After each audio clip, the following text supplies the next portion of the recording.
हाँ दोस्तों, तो आज हम चर्चा करेंगे drugs and magic remedies act के बारे में, जो इस समय पूरे भारत में चर्चा का विषय बना हुआ है कि जादू टोना करने वालों पे या चमत्कार का दावा करने वालों पे या जो लोगों को गुमराह करते हैं कि ये दवा ये काम करती है, दवा ये काम करती है, और उनके दावे अगर गलत होते हैं तो उन पर ये अधिनियम लागू होता है। इसके अंतर्गत उस पर जो है कार्रवाई होती है। ये जो सही बात करते हैं या सही दवाएं होती हैं उन पर लागू नहीं होते हैं, ठीक है। लेकिन जो व्यक्ति बेवकूफ़ बनाने का काम करते हैं उन पर ये एक्ट जो है लागू होता है, ठीक है। और जो समिति है, महाराष्ट्र वाली समिति है, वो इसी एक्ट की बात करती है। तो मैं आइए आपको बताता हूँ कि वो कानून क्या है, पूरे भारत पे लागू होता है। केवल जानकारी के उद्देश्य से मैं ये वीडियो आपको जो है बना के दिखा रहा हूँ कि आपको उस एक्ट की जानकारी जो है हो जाए। तो इसका नाम क्या है? ड्रग्स एंड मैजिक रेमेडीज अधिनियम या एक्ट 1954 का बना हुआ है ये, ठीक है। औषधि और जादुई उपचार इसको हिंदी में कहते हैं अपन, ठीक है। ड्रग्स एंड मैजिक रेमेडीज ये उसका होता है, ठीक है। तो जो अंधश्रद्धा उन्मूलन समिति है महाराष्ट्र की, वो इसी के अंतर्गत जो है लोगों पे मामले बनवाती है। तो इसमें कुछ परिभाषाएं दी गई हैं कि विज्ञापन क्या कहलाएगा आपका, ठीक है। दवा के अंतर्गत कौन कौन आएगा। और जब अब सबसे बड़ी बात मैं आपको बताता हूँ कि जादुई उपचार क्या होता है, जादुई उपचार के अंतर्गत क्या क्या आता है। ऐसा नहीं कि कोई व्यक्ति जैसे कोई किसी का गुरु है और कुछ बताता है तो उसके अंतर्गत ये सारी चीज़ें आ जाती हैं। इसमें बताया गया कि जादुई उपचार के अंतर्गत आता क्या क्या है, ठीक है। तो इसके अंतर्गत आता है एक तावीज, मंत्र, कवच और किसी भी प्रकार का कोई अन्य तावीज शामिल है जिसके बारे में कहा जाता है कि वह मनुष्यों या जानवरों में किसी भी बीमारी के निदान, इलाज, शमन, उपचार या रोकथाम के लिए चमत्कारी शक्तियाँ रखता है। क्या? चमत्कारी शक्तियाँ का इस्तेमाल जरूर होना चाहिए, ठीक है। अगर कोई नॉर्मल चीज़ें होती हैं, ठीक है, तो वो चीज़ अलग होती है, ठीक है। चमत्कारी प्रभाव रखने के उद्देश्य से अगर आपको कोई चीज़ बताई जाती है तो उसमें ये सारी चीज़ें जो है आ जाती हैं। या किसी भी तरह से मानव या जानवरों के शरीर की संरचना कैसे कि हम आपको ये बना देंगे, आपका ये अंग भंग कर देंगे, ये नया अंग जोड़ देंगे, ऐसी सारी चीज़ें, ठीक है। या किसी जैविक कार्य को प्रभावित करने या प्रभावित करने के लिए, ठीक है। ये सारी चीज़ें इसमें जादुई उपचार में आती हैं कि आप हम ऐसा ऐसा कर देंगे, आपका ये हो जाएगा। ये सारी चीज़ें इसमें आ जाती हैं, तो इसके लिए भी ये एक्ट लागू होता है। और मैंने दवाओं का ही बताया है कि ये दवाएं जो बताते हैं कि भैया ये दवाएं खा लो तो 1 महीने में आपका ये हो जाएगा, 1 महीने में आपका, ये 15 दिन में आपका ये शरीर में ये परिवर्तन आ जाएगा, ये आ जाएगा। तो ये सारी चीज़ें इसमें शामिल होती हैं। ये केंद्र सरकार का अधिनियम है, वो पूरे भारत पे दोस्तों जो है लागू होता है, ठीक है। अब इसके बाद हम आपको इसमें बताने को बहुत कुछ है, लेकिन मैं आपको केवल मेन चीज़ें बता रहा हूँ जो अभी इस परिप्रेक्ष्य में चल रहा है, ठीक है। तो इसमें सारी की सारी चीज़ें आ जाती हैं। अब ये दवा वाला अगर मैं आपको बताऊंगा तो इसमें क्या क्या आता है, मेन क्या क्या कौन कौन सी दवाओं के बारे में जो ये अधिनियम लागू होता है। तो कुछ बीमारियों और विकारों के इलाज के लिए कुछ दवाओं के विज्ञापन पर रोक है कि कैसी बीमारियां, कौन सी बीमारियां हैं जिनकी रोग के लिए आप दवाइयों का प्रचार नहीं करेंगे। इस अधिनियम के प्रावधानों के अधीन कोई भी व्यक्ति किसी भी दवा के संदर्भ में किसी भी विज्ञापन के प्रकाशन में कोई हिस्सा नहीं लेगा जो सुझाव देता है नेतृत्व करने के लिए गणना की जाती है उस दवा के उपयोग के लिए। कोई विज्ञापन नहीं करेगा कि ये दवाई खाओगे तो ये सारी चीज़ें नीचे की ये हो जाएंगी। डॉक्टर देगा दवाई लिख के, वो अलग चीज़ है, आपको आपकी बीमारी के हिसाब से वो अलग चीज़ है। लेकिन कोई विज्ञापन नहीं करेगा कि हम ऐसा करते हैं। इसी तरह जादू के बारे में है, आप विज्ञापन नहीं करेंगे कि हम ऐसा करते हैं ऐसा करते हैं, उसके लिए बनाया है ये। भाई आपके पास कोई जाता है, ठीक है, बहुत सारे लोग अपनी समस्या सुनाते हैं, उनके पास कोई निदान होता है, कोई उपाय होता है, वो अलग चीज़ है, वो इसमें मतलब इसमें कवर नहीं होती है। आप अगर विज्ञापन करके टीवी पे और प्रचार प्रसार करते हैं कि हमारे यहाँ ऐसा होता है, हम ऐसा कर देंगे आपका, तो वो उसके अंतर्गत आती है। ऐसी ही दवाओं में है। तो दवाओं में क्या क्या है?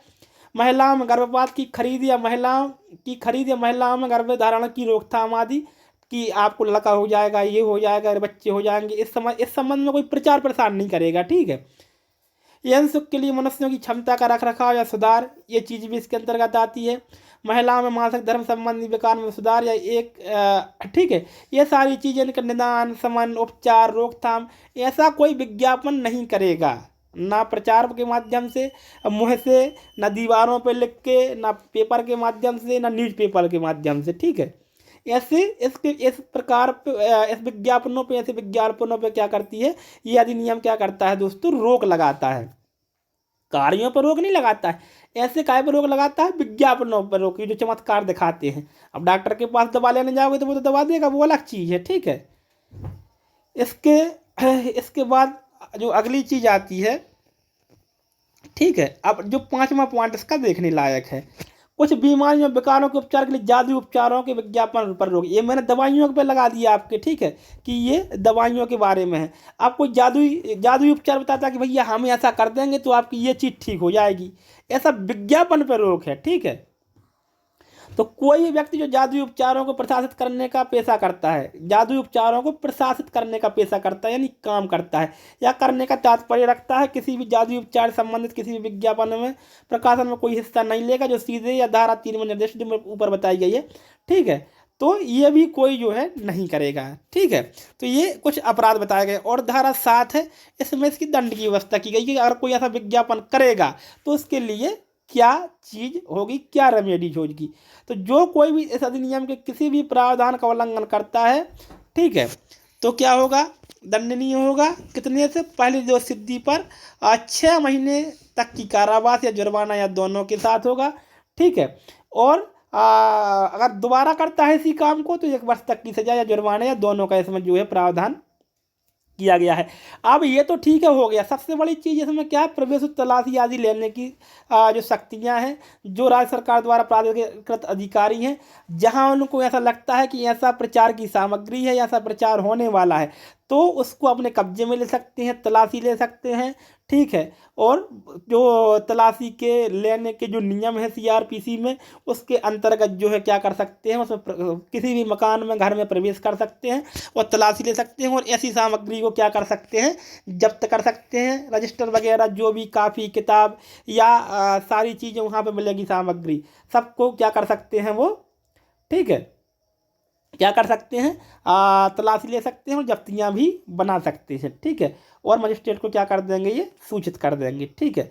एक और सारी बहुत अच्छी बात इसमें है कि अपराधों का संज्ञेय होना, ठीक है। सामान्यतः अपराध संज्ञेय कौन से होते हैं, संज्ञेय क्या जानते हैं, संज्ञेय अपराध वो होते हैं जिसमें गिरफ्तारी बिना वारंट के या न्यायालय की अनुमति के भी पुलिस को करने का अधिकार होता है, ठीक है। तो ये क्या है, ये 9 जो धारा है, ये क्या कहती है, इसमें अपराध क्या होते हैं, संज्ञेय होते हैं, ठीक है।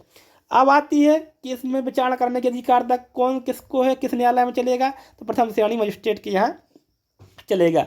अब संप्रहरण क्या है, संप्रहरण को कहते हैं राजसात। जो भी सामग्री इसमें मिलेगी, ठीक है, दोषी ठहराए, वो क्या होगी, पूरे कागज वगैरह, दवाई ववाई क्या हो जाएगी, सारी चीज़ें जो आपके साधन वगैरह होंगे वो संप्रहत जो है हो जाएंगे।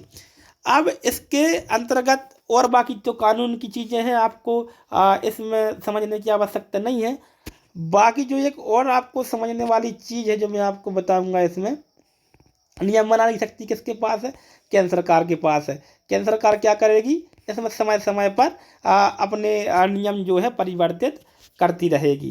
तो इस तरीके से मैंने आपको जो है बताने का प्रयास किया कि जो भी ऐसे प्रचार प्रसार करता है, विज्ञापन करता है कि हमारे यहाँ ऐसा काम होता है, उसको रोकने के लिए अधिनियम बनाया गया है और दंड का जो है क्या किया गया है, प्रावधान किया गया है। तो ऐसी स्थिति में अब आप समझ गए होंगे कि किस कानून की जो है बात समिति बार बार करती है, ठीक है। तो अब आपको भी मुझे लगता है समझ में आ गया होगा। अगर जानकारी अच्छी लगे तो वीडियो को आप शेयर भी अपने दोस्तों के साथ कर सकते हैं और लाइक भी कर सकते हैं। वीडियो को अंत तक देखने के लिए बहुत बहुत धन्यवाद।